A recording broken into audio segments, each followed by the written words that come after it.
Pine resin has a particular smell when it burns, sharp, almost chemical, nothing like wood smoke from a fireplace. Here lies the irony. The crews of the 67th Mechanized Brigade knew that smell by the second day. By the 8th, it had soaked into everything: their uniforms, their equipment crates, the foam padding of their Stugna-P control units. It was the smell of burning T-80 BVMs, and over those 8 days, it did not stop.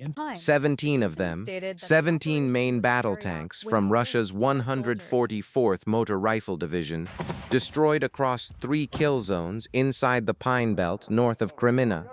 9 more damaged and abandoned on forestry roads too narrow to recover under fire. 26 T-80 BVM series vehicles rendered combat ineffective in 8 days of fighting on a single axis in a forest the 67th Brigade had turned into something Russian assault planners evidently failed to recognize: a carefully constructed trap, registered, mined, and waiting long before the first tank crossed the tree line.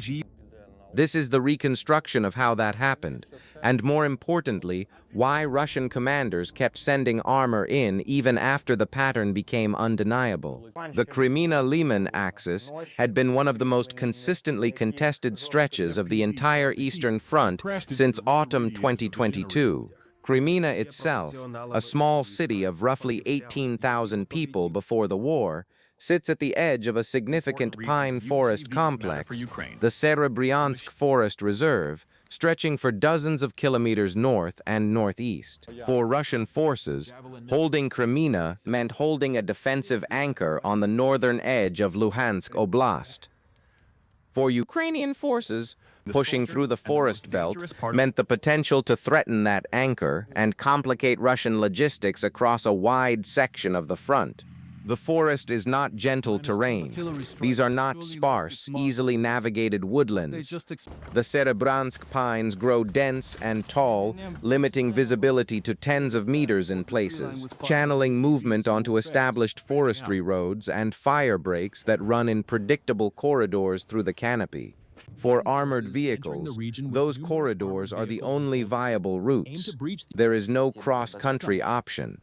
A T-80 BVM weighing 46 tons cannot push through mature pine growth at combat speed without either getting stuck or announcing its position so loudly that every forward observer within 2 kilometers knows exactly where it is. Ukrainian forces understood this geography intimately. They had been fighting in and around this forest for over 2 years by the time the 8-day engagement took place. The 67th Mechanized Brigade had engineers who had walked these roads. They knew which intersections were unavoidable choke points. They knew the sight lines. They knew exactly where a tank column would have to slow down, where it would bunch up waiting for the vehicle ahead to negotiate a turn, where dismounting infantry would have nowhere to go except the road shoulder and the shallow drainage ditches alongside it. What strikes me about this engagement is how thoroughly it disproves the idea that defensive warfare is passive. What the 67th Brigade did in Kreminna Forest was not waiting, it was architecture. They built a killing ground, piece by piece, weeks before the assault began. The engineer assets attached from the 35th Marine Brigade arrived carrying TM-62 anti-tank mines, a Soviet-era design, steel-bodied, pressure-fused, containing between 7 and 9 kilograms of TNT-equivalent explosive depending on variant, enough to disable or destroy a T-80 BVM if detonated under the vehicle's belly or road wheels.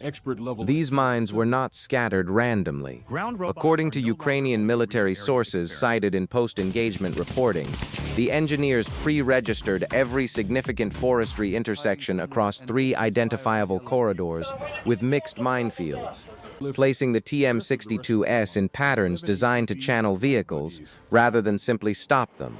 A tank that triggers one mine does not necessarily brew up immediately.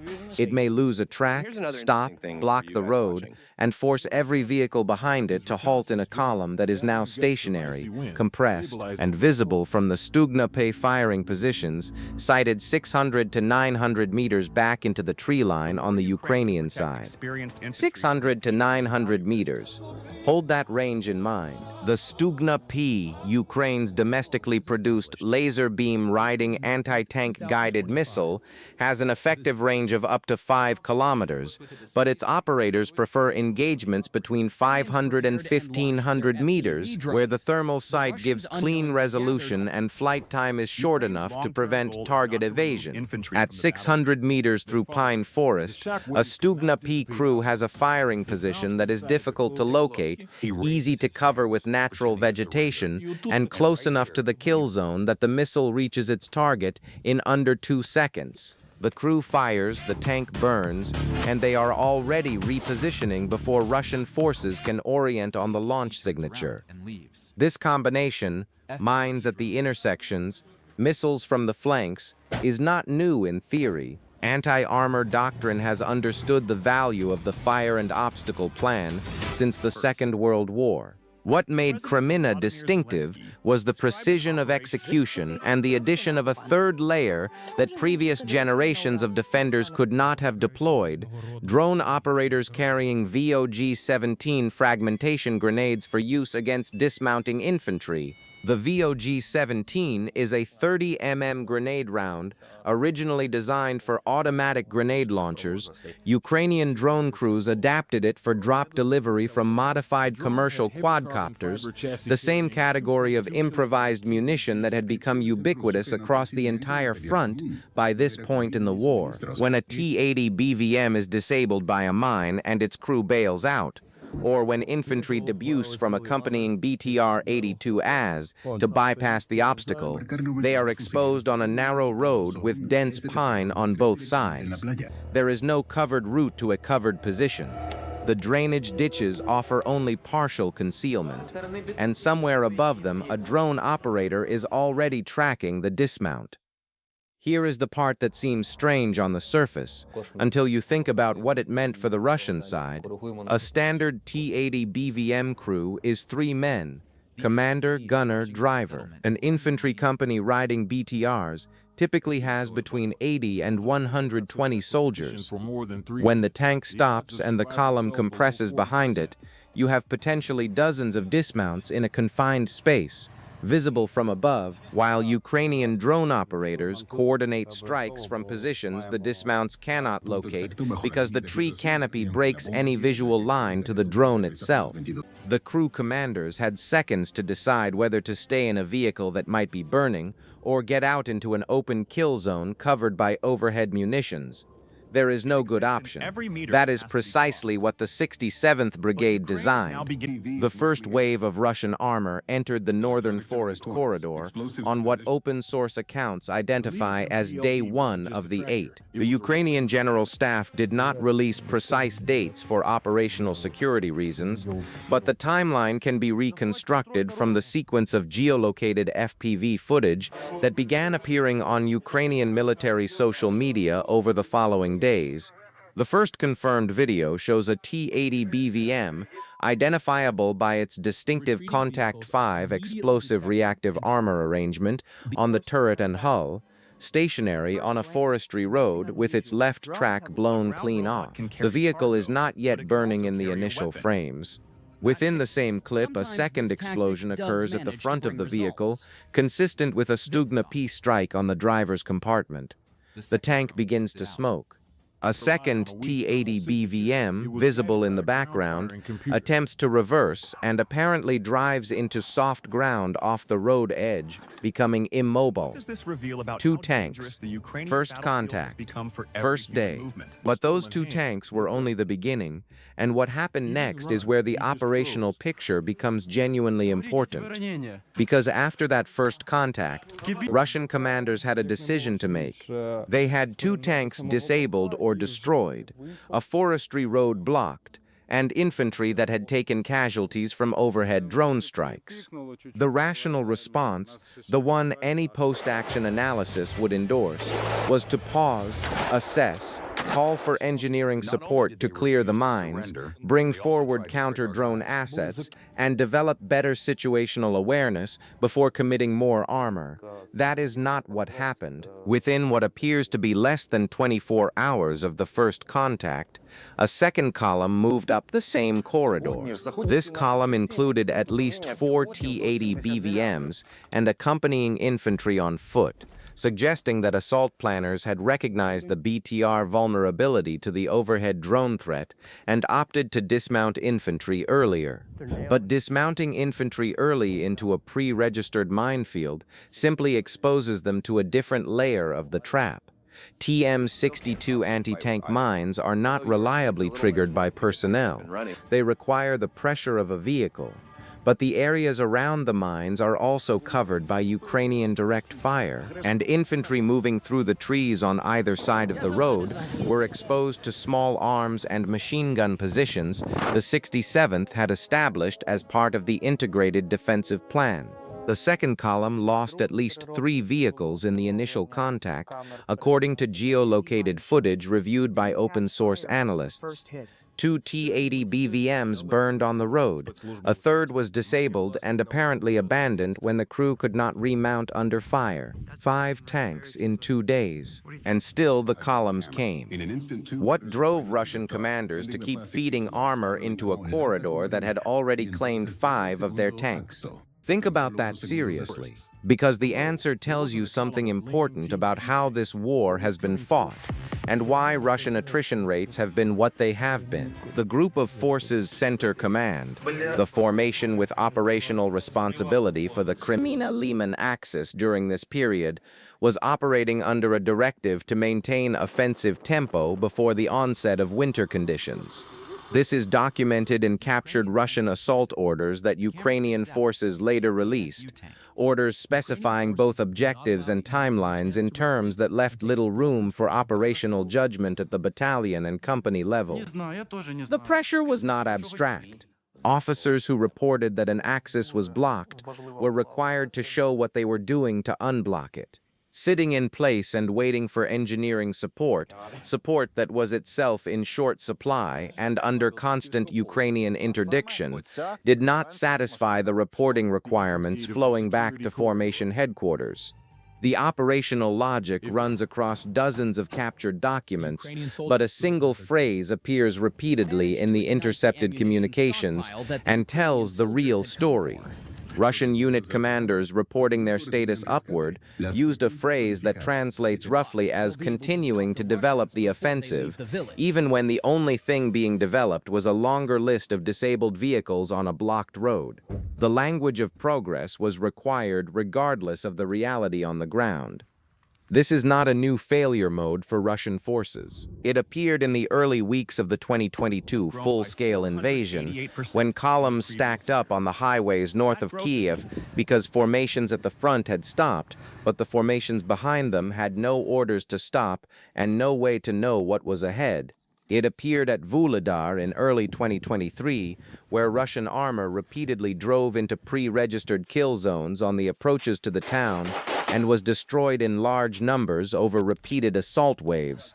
The institutional pressure to show forward movement, to report offensive action rather than tactical pause, has been a consistent feature of Russian ground operations throughout the conflict, and at Kreminna Forest it produced the same result it has produced elsewhere, a willing supply of targets for a prepared defense. The third kill zone in the sequence, the one that accounts for the largest single batch of vehicle losses in the 8-day engagement, was triggered on approximately day 5 or 6, when a Russian column that had apparently bypassed the first 2 blocked corridors by using a secondary forestry track ran directly into a separate minefield the 67th's engineers had laid to cover exactly that bypass route. The Stugna-P teams covering the third corridor had been waiting.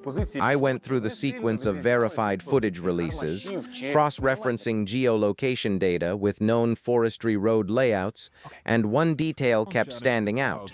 The bypass route the Russian column used on day 5 or 6 was not an improvised choice. It appears in pre-war satellite imagery as a logging track. It is the obvious alternative to the main corridor. The Ukrainian engineers had mined it anyway, presumably because they understood that an attacker who found the main route blocked would look for exactly that alternative. The bypass was not an escape, it was a second funnel into a second kill zone.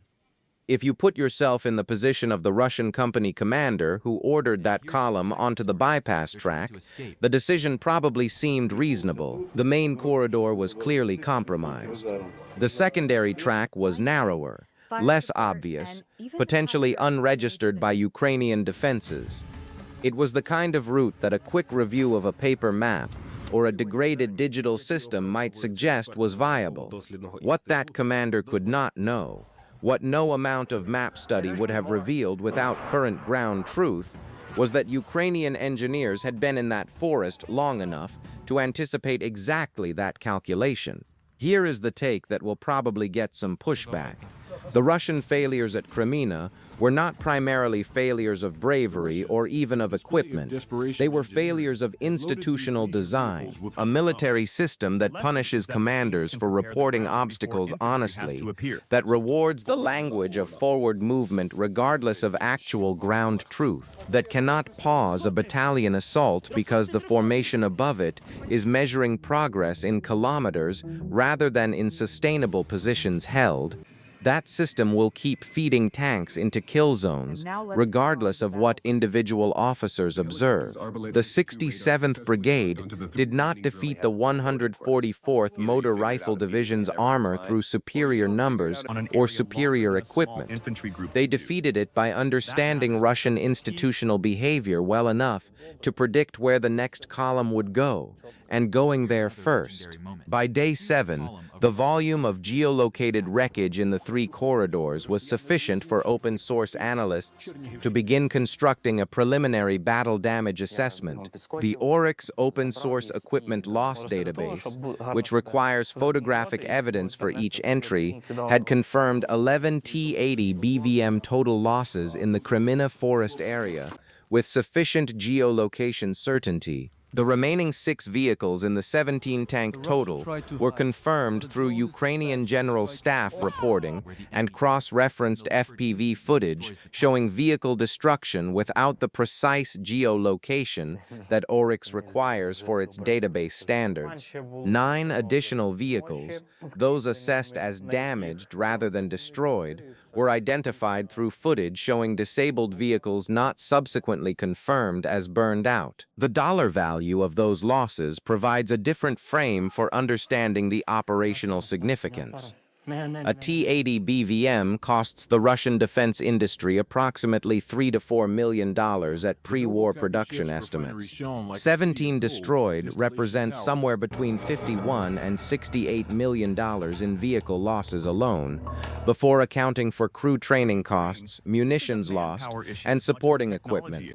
The Stugna-P missiles used by Ukrainian crews cost approximately $75,000 each, even accounting for an average of 2 or 3 missiles per confirmed vehicle kill. Some targets required multiple shots, some were finished by FPV drones after the initial Stugna-P strike. The exchange ratio heavily favors the Ukrainian side. This is not unusual for prepared defensive engagements of this type, but the scale registered even in the typically understated language of Ukrainian General Staff communications. If you have been following this war seriously, and if you are still watching at this point in the analysis, you clearly have been. Here is why this specific engagement matters beyond the vehicle count. The Kreminna axis is one of the relatively few places on the Eastern Front where forest terrain creates genuine conditions for the kind of layered, engineer-intensive defense the 67th Brigade executed. Most of the front is open steppe or agricultural land, where the defensive geometry is different, where engagement ranges are longer and the channeling effect of terrain is less pronounced. What happened in the Pine Belt north of Kreminna is not necessarily replicable everywhere, but the doctrine it demonstrates, the integration of pre-registered minefields, anti-tank guided missile positions, and drone strike teams into a unified defensive architecture that exploits both terrain and enemy institutional behavior, that doctrine is transferable. And Russian forces know it is transferable, which is part of why captured assault orders from later in the same period show increasing emphasis on engineering reconnaissance before committing armor, even in formations that had previously been moving without it. The intercepted communications released by Ukrainian intelligence in the weeks following the engagement include several exchanges that illuminate the atmosphere inside the Russian formation during and after the 8 days.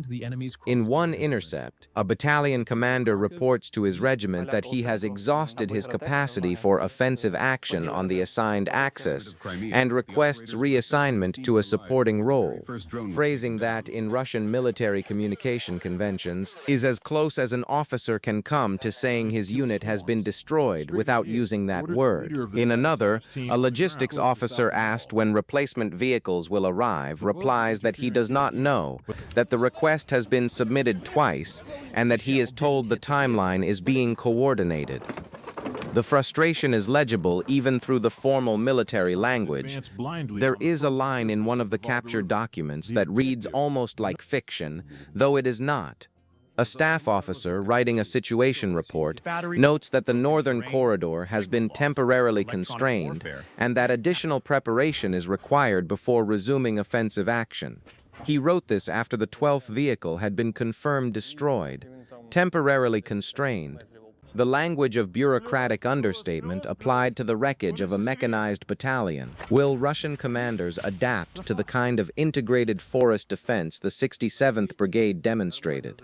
Drop yes or no in the comments, because based on the pattern of the past 3 years, the answer is genuinely contested, and the evidence points in both directions. The 8th day ended not with a dramatic final contact, but with a cessation of Russian assault activity on all 3 corridors. Russian forces had effectively paused the offensive push on the northern Kreminna axis, not through any decisive Ukrainian counterattack, but simply because the assault elements had expended their available combat power against the prepared defense. Ukrainian positions remained where they had been at the start of the 8 days. Russian forces were farther from their objectives than when they started, not because they had been pushed back, but because 17 tanks and 9 additional vehicles that could have supported future operations were now permanent features of the Serebryansk pine forest floor. The 67th Mechanized Brigade's after-action assessment, partially described in Ukrainian military reporting, credited 3 specific elements for the outcome. First, the patience of the engineering teams who placed the minefields weeks before the assault and resisted any pressure to commit those assets to other tasks in the interim. Second, the discipline of the Stugna-P crews who held their fire and their positions through early Russian reconnaissance probes rather than revealing themselves before the main assault. Third, and perhaps most significantly, the integration of the FPV drone teams into the ground defensive plan, not as an ad hoc addition called up after contact was made, but as a pre-planned element with designated operating areas, coordination frequencies, and target priority lists established before the first Russian tank crossed the tree line. The drone operators knew where the minefields were. They knew which road sections were expected to become choke points. When the columns stopped, the operators already knew where to look. This is what modern combined arms defense looks like at the brigade level when executed with both technical competence and sufficient preparation time. It is not flashy. The Stugna-P is not a new system. It has been in Ukrainian service for years. The TM-62 mine dates to the Soviet era. FPV drones with improvised grenades are weapons a well-funded hobbyist could theoretically assemble. The sophistication was not in the individual components. It was in the integration, the timing, and the institutional knowledge that allowed the 67th to understand not just how Russian armor would move through the forest, but how Russian command pressure would ensure it kept moving even after the pattern of losses became clear. 3 questions follow from this engagement, and they are worth sitting with. Could Russia have prevented this if its formation commanders had genuine authority to pause offensive operations and request engineering reconnaissance before committing armor? The captured orders suggest that authority did not exist in any meaningful sense. The timeline pressure from Group of Forces Center effectively removed it. How does an engagement of this type change the calculus for NATO planning staffs modeling Russian offensive capability in the Baltic or in Poland, where prepared defensive positions in wooded terrain along expected Axis corridors would present similar geometry to what the 67th Brigade exploited? And what is the next Ukrainian adaptation? Because Kreminna will be studied, Russian countermeasures will be developed, and somewhere in the 67th Brigade's planning cells, or in the Ukrainian General Staff analytical divisions, the question is already being asked, when the counter-adaptation comes, what does the layer after the layer look like? We do not know the answer to that last question, neither, presumably, do the Russian planning staffs. That uncertainty is itself a significant element of the current operational picture on the Eastern Front. Subscribe for weekly OSINT investigations into the battles and decisions shaping this war. The analysis continues.